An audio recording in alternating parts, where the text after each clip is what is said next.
Nama saya Sukma Harun, NIM 1141826, kelas B, dari jurusan Budidaya Perairan, Fakultas Perikanan dan Ilmu Kelautan, Universitas Negeri Gorontalo.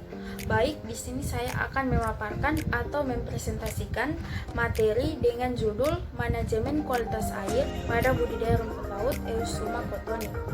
Langsung saja. Rumput laut adalah sumber daya hayati yang dimanfaatkan oleh masyarakat Indonesia sebagai mata pencaharian utama. Eusuma cottoni adalah jenis rumput laut yang banyak digunakan sebagai bahan baku industri, makanan, kosmetik, farmasi, dan tekstil, serta sebagian besar bahan baku dasar penyebar aromatik menurut Chapman dalam Aslan 1991. Kualitas air merupakan faktor yang penting dalam penentuan kelayakan penanaman rumput laut, seperti ketersediaan cahaya, suhu, salinitas, arus, dan ketersediaan nutrien, menurut Loban dan Harrison 1997. Baik, slide yang kedua, manajemen kualitas air. Manajemen atau pengolahan budidaya rumput laut merupakan proses yang meliputi perencanaan, pengorganisasian, pengkoordinasian, dan pengawasan operasi tersebut guna mencapai tujuan yang efektif dan efisien menurut Nurul 2018. Manajemen kualitas air sangat memegang peranan penting dalam kesuksesan budidaya rumput laut. Selain itu, keberhasilan budidaya rumput laut bergantung pada teknologi budidaya. Dalam pengendalian usaha budidaya rumput laut, terutama budidaya, penanaman harus didukung oleh ketersediaan modal, tenaga kerja, dan manajemen usaha menurut Fadlan 2017. Pada slide ini dijelaskan parameter kualitas air pada budidaya rumput laut Eusuma cottoni, yaitu parameter fisik. Yang pertama, intensitas cahaya.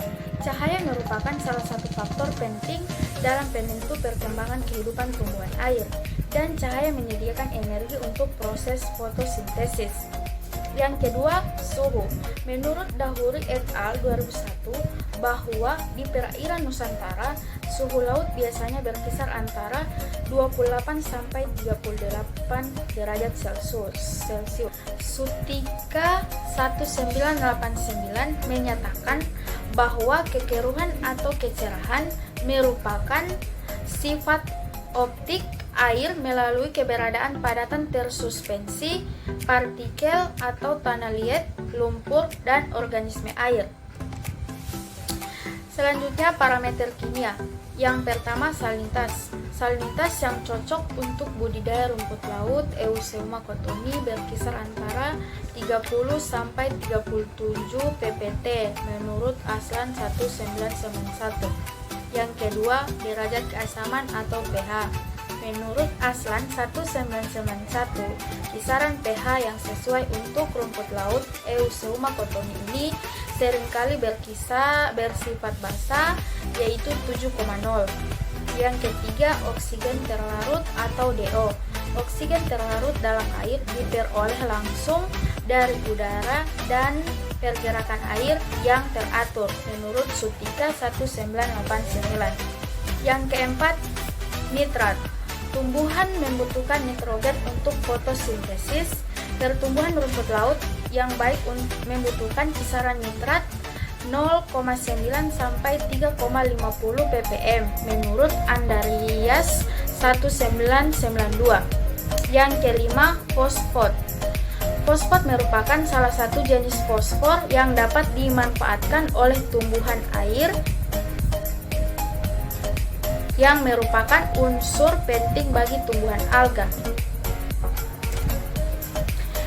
Pada slide ini parameter biologis, yaitu plankton. Plankton adalah organisme yang mengapung atau bergerak bersama air menurut Ball dan Rao. Plankton memiliki peranan penting dalam ekosistem laut karena merupakan makanan bagi jenis hewan laut menurut Nonci 1993. Jadi kesimpulan yang dapat diambil dari materi ini yaitu manajemen kualitas air sangat memegang peranan penting dalam kesuksesan budidaya rumput laut. Menurut Nurul 2018, parameter kualitas air pada budidaya rumput laut, parameter fisik, kimia, dan biologi. Parameter fisik meliputi intensitas cahaya, suhu, dan kecerahan. Sedangkan parameter kimia meliputi salinitas, pH, oksigen terlarut, nitrat, dan fosfat. Dan parameter biologi meliputi plankton.